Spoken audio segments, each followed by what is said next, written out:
Introduction. Rich Dad Poor Dad. Having two dads offered me the choice of contrasting points of view, one of a rich man and one of a poor man.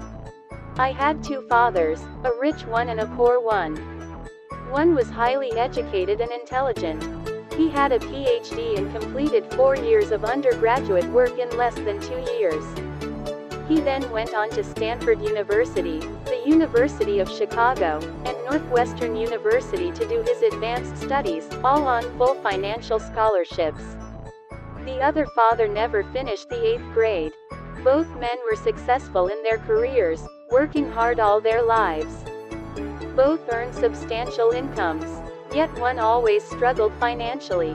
The other would become one of the richest men in Hawaii. One died leaving tens of millions of dollars to his family, charities, and his church. The other left bills to be paid. Both men were strong, charismatic, and influential. Both men offered me advice, but they did not advise the same things. Both men believed strongly in education, but they did not recommend the same. If I had had only one dad, I would have had to follow his advice. Having two dads offered me the choice of competing points of view, one of a rich man and one of a poor man. Instead of simply accepting or rejecting one, I found myself thinking more, comparing, and then choosing for myself. The problem was that the rich man was not yet rich, and the poor man was not yet poor. Both were just starting out in their careers, and both were struggling with money and families. But they had very different points of view about money. For example, one dad would say, "The love of money is the root of all evil." The other said, "The lack of money is the root of all evil." As a young boy, having two strong fathers both influencing me was difficult. I wanted to be a good son and listen, but the two fathers did not say the same things. The contrast in their points of view, particularly about money, was so extreme that I grew curious and intrigued. I began to start thinking for long periods of time about what each was saying. Much of my private time was spent reflecting, asking myself questions such as, "Why does he say that?" And then asking the same question about the other dad's statement. It would have been much easier to simply say, "Yeah, he's right. I agree with that," or to simply reject the point of view by saying, "The old man doesn't know what he's talking about." Instead, having two dads whom I loved forced me to think and ultimately choose a way of thinking for myself. As a process, choosing for myself turned out to be much more valuable in the long run than simply accepting or rejecting a single point of view. One of the reasons the rich get richer, the poor get poorer, and the middle class struggles in debt is that the subject of money is taught at home, not in school. Most of us learn about money from our parents. So what can poor parents tell their children about money? They simply say, "Stay in school and get good grades." The child may graduate with excellent grades but with poor financial programming and a limited money mindset. Sadly, money is not taught in schools. Schools focus on scholastic and professional skills, but not on financial skills. This explains how many bankers, doctors, and accountants who earned excellent grades may struggle financially all of their lives. Our staggering national debt is due in large part to highly educated politicians and government officials making financial decisions with little or no training in the subject of money. Today, I often wonder what will soon happen when we have millions of people who need financial and medical assistance. They will be dependent upon their families or the government for financial support. What will happen when Medicare and Social Security run out of money? How will a nation survive if teaching children about money continues to be left to parents, most of whom will be, or already are, poor? Because I had two influential fathers, I learned from both of them. I had to think about each dad's advice, and in doing so, I gained valuable insight into the power and effect of one's thoughts on one's life. For example, one dad had a habit of saying, "I can't afford it." The other dad forbade those words to be used. He insisted I ask, "How can I afford it?"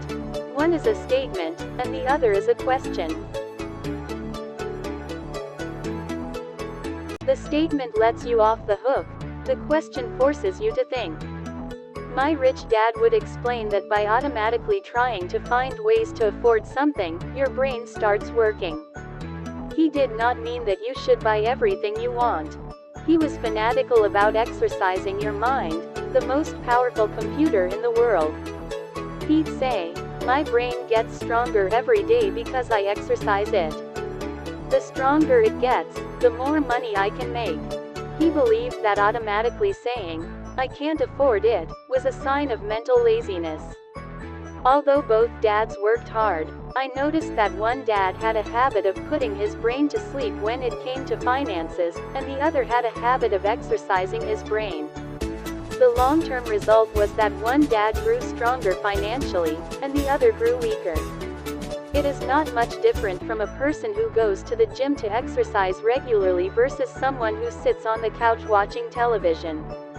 Proper physical exercise increases your chances for health, and proper mental exercise increases your chances for wealth. My two dads had opposing attitudes, and that affected the way they thought. One dad thought that the rich should pay more in taxes to take care of those less fortunate. The other said, taxes punish those who produce and reward those who don't produce. One dad recommended, study hard so you can find a good company to work for. The other recommended, study hard so you can find a good company to buy. One dad said, the reason I'm not rich is because I have you kids. The other said, the reason I must be rich is because I have you kids. One encouraged talking about money and business at the dinner table, while the other forbade the subject of money to be discussed over a meal. One said, when it comes to money, play it safe. Don't take risks. The other said, learn to manage risk. One believed, our home is our largest investment and our greatest asset. The other believed, my house is a liability, and if your house is your largest investment, you're in trouble. Both dads paid their bills on time, yet one paid his bills first, while the other paid his bills last. One dad believed in a company or the government taking care of you and your needs. He was always concerned about pay raises, retirement plans, medical benefits, sick leave, vacation days, and other perks. He was impressed with two of his uncles who joined the military and earned a retirement and entitlement package for life after 20 years of active service. He loved the idea of medical benefits and PX privileges the military provided its retirees. He also loved the tenure system available through the university.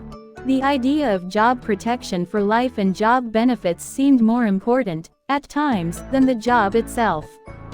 He would often say, I've worked hard for the government, and I'm entitled to these benefits. The other believed in total financial self-reliance. He spoke out against the entitlement mentality and how it created weak and financially needy people. He was emphatic about being financially competent. One dad struggled to save a few dollars. The other created investments. One dad taught me how to write an impressive resume so I could find a good job. The other taught me how to write strong business and financial plans so I could create jobs. Being a product of two strong dads allowed me the luxury of observing the effects different thoughts have on one's life. I noticed that people really do shape their lives through their thoughts.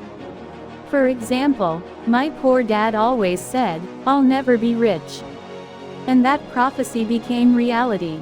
My rich dad, on the other hand, always referred to himself as rich. He would say things like, I'm a rich man, and rich people don't do this. Even when he was flat broke after a major financial setback, he continued to refer to himself as a rich man. He would cover himself by saying, there is a difference between being poor and being broke. Broke is temporary. Poor is eternal. My poor dad would say, I'm not interested in money, or, money doesn't matter. My rich dad always said, money is power. The power of our thoughts may never be fully measured or appreciated, but it became obvious to me as a young boy that it was important to be aware of my thoughts and how I expressed myself. I noticed that my poor dad was poor not because of the amount of money he earned, which was significant, but because of his thoughts and actions. As a young boy with two fathers, I became acutely aware of the importance of being careful about which thoughts I chose to adopt as my own. Should I listen to my rich dad or to my poor dad? Although both men had tremendous respect for education and learning, they disagreed about what they thought was important to learn. One wanted me to study hard, earn a degree, and get a good job to earn money. There is a difference between being poor and being broke. Broke is temporary. Poor is eternal. He wanted me to study to become a professional, an attorney or an accountant, and to go to business school for my MBA. The other encouraged me to study to be rich, to understand how money works, and to learn how to have it work for me. I don't work for money, were words he would repeat over and over. Money works for me. At the age of 9, I decided to listen to and learn from my rich dad about money. In doing so, I chose not to listen to my poor dad, even though he was the one with all the college degrees.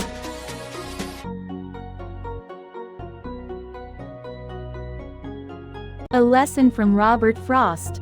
Robert Frost is my favorite poet. Although I love many of his poems, my favorite is The Road Not Taken. I use its lesson almost daily. The Road Not Taken by Robert Frost.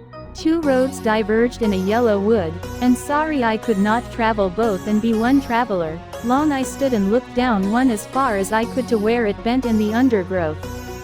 Then took the other, as just as fair, and having perhaps the better claim, because it was grassy and wanted wear, though as for that the passing there had worn them really about the same. And both that morning equally lay in leaves no step had trodden black. Oh, I kept the first for another day. Yet knowing how way leads on to way, I doubted if I should ever come back. I shall be telling this with a sigh somewhere ages and ages hence.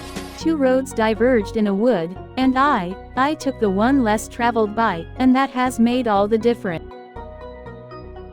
Over the years, I have often reflected upon Robert Frost's poem. Choosing not to listen to my highly educated dad's advice and attitude about money was a painful decision, but it was a decision that shaped the rest of my life. Once I made up my mind about whom to listen to, my education about money began.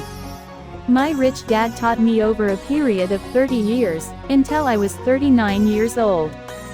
He stopped once he realized that I knew and fully understood what he had been trying to drum into my often thick skull. Money is one form of power. But what is more powerful is financial education. Money comes and goes, but if you have the education about how money works, you gain power over it and can begin building wealth. The reason positive thinking alone does not work is because most people went to school and never learned how money works, so they spend their lives working for money. Because I was only 9 years old when I started, the lessons my rich dad taught me were simple. And when it was all said and done, there were only 6 main lessons, repeated over 30 years. This book is about those 6 lessons, put as simply as possible, just as simply as my rich dad put forth those lessons to me. The lessons are meant not to be answers, but guideposts that will assist you and your children to grow wealthier no matter what happens in a world of increasing change and uncertainty.